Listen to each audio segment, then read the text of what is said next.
La vie comme ça est le premier film de Jean-Claude Brissot tourné dans le cadre du cinéma professionnel. Dans ce film, Brissot a inséré beaucoup de faits et de comportements qu'il a pu remarquer au cours de sa carrière comme enseignant en banlieue parisienne.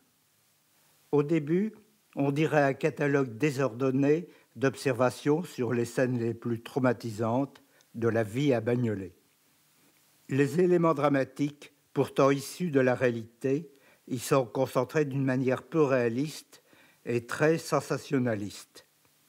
Et puis, peu à peu, à travers l'horrible et le dérisoire, la structure du film apparaît, sans crier gare, lorsque l'action se resserre autour du personnage principal, Agnès. La vie comme ça met alors en évidence une ligne implacable, l'enfer de Bagnolet, le destin irrémédiable de ceux qui vivent en HLM, la tragédie grecque transposée dans le 93. Le film est ponctué au rythme des morts violentes, des défenestrations, vécues dans l'indifférence de la plupart des gens qui sont devenus blasés face à ces drames permanents. Je me souviendrai toujours de cet ado tournant sans cesse en vélo autour du cadavre de la femme qui vient juste de se jeter d'un étage élevé.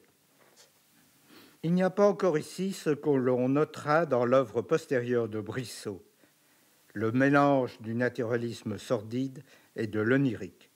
Encore que l'accumulation excessive des éléments dramatiques frôle l'onirisme. Le film, tourné en 1979, est le premier à avoir montré et dénoncé la pratique de ce qu'on appelle le placard doré. Dans une entreprise, quand le patron veut se débarrasser d'un employé qu'il n'a pas le droit de licencier, il le met tout seul dans une petite pièce où il doit ou bien ne rien faire du tout, ou bien accomplir un travail totalement idiot. On l'embête tout le temps pour qu'il craque ou qu'il donne sa démission de lui-même. Brissot révèle l'omniprésence du travail stupide. Par exemple, donner tout le temps des coups de tampon ou bien établir des liasses de documents avant que de les jeter à la poubelle. Celle qui donne les coups de tampon, c'est Rosette, dont ce fut le premier film, avant qu'elle devienne l'une des actrices favorites d'Éric Rohmer, notamment dans Le Rayon Vert, Lion d'Or à Venise, et avant qu'elle passe au roman, avec le remarquable Le Grand Méchant Père. Brissot montre aussi les combines nécessaires pour se faire attribuer une HLM. En contrepoint, il dépeint la solidarité qui peut exister entre les femmes travaillant dans une entreprise.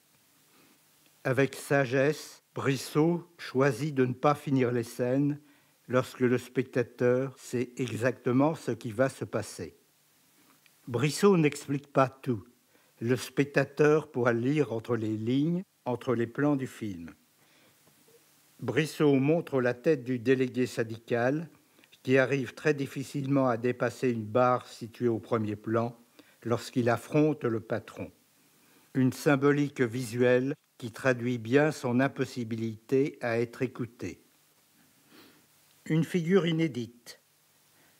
Le faux interview où un personnage exprime directement tout ce qu'il ressent, comme s'il répondait à un journaliste dont rien ne nous permet de supposer la présence.